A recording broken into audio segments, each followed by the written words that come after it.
چھوٹے سے گاؤں میں دو دوست رہتے تھے، احمد اور بلال۔ احمد اور بلال دونوں کھیل رہے تھے۔ کچھ دیر کھیلنے کے بعد بلال بولا، احمد بھائی چلیں اب مسجد چلتے ہیں، عصر کی نماز کا وقت ہو رہا ہے۔ احمد بولا، بلال بھائی ابھی میں کھیل میں مصروف ہوں، مجھے اور کھیلنا ہے، میں بعد میں نماز پڑھ لوں گا۔ بلال احمد کو سمجھاتا ہے، احمد بھائی نماز کو ترک کرنا اچھی بات نہیں ہے۔ اللہ تعالیٰ نے ہم پر 5 وقت کی نماز فرض کی ہے، اور جب ہم نماز پابندی سے ادا کرتے ہیں تو اللہ تعالیٰ ہم سے خوش ہوتے ہیں۔ احمد نے بلال کی بات نہیں سنی، وہ کھیل میں مصروف رہا۔ بلال اکیلا ہی مسجد چلا جاتا ہے۔ بلال مسجد گیا اور اس نے عصر کی نماز ادا کی۔ ایک دن احمد اور بلال دونوں کھیل رہے تھے۔ احمد نے فٹ بال کو زور سے مارا اور فٹ بال قریب ہی ایک سڑک پر جا گرا۔ احمد فٹ بال اٹھانے سڑک پر جاتا ہے، پیچھے سے ایک تیز رفتار میں گاڑی آ رہی تھی۔ گاڑی احمد سے ٹکرا جاتی ہے۔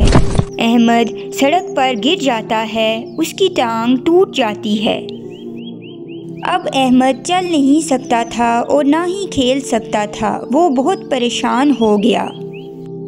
بلال نے احمد کو گھر تک پہنچایا۔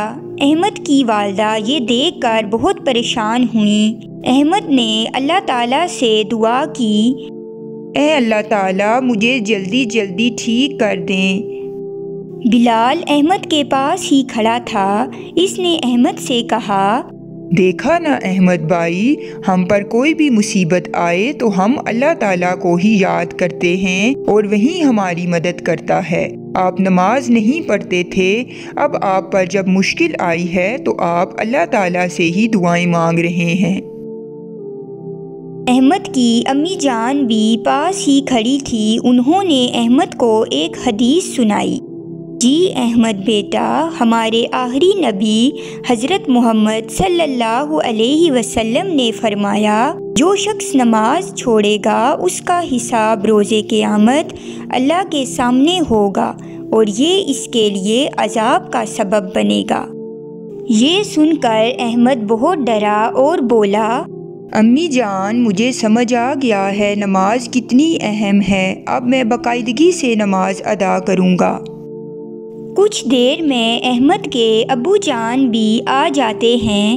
انہوں نے احمد کی بات سنی تو بولے، شاباش میرے بیٹے، اللہ تعالیٰ قرآن میں فرماتے ہیں، بے شک نماز مومنوں پر مقررہ وقتوں میں فرض ہے۔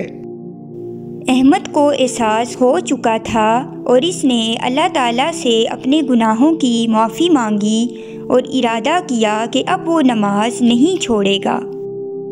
کچھ ہی دن میں احمد کی ٹانگ بھی ٹھیک ہو گئی، وہ دوبارہ سے چلنے پھرنے لگا۔ لیکن اس حادثے نے احمد کی زندگی بدل دی تھی۔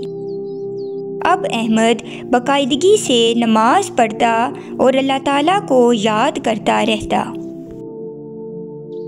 پیارے دوستو، ہمیں اس کہانی سے یہ سبق ملتا ہے کہ ہمیں نماز کو اپنی زندگی کا حصہ بنانا چاہیے، کیونکہ نماز نہ پڑھنا ہمیں اللہ تعالیٰ سے دور کرتا ہے۔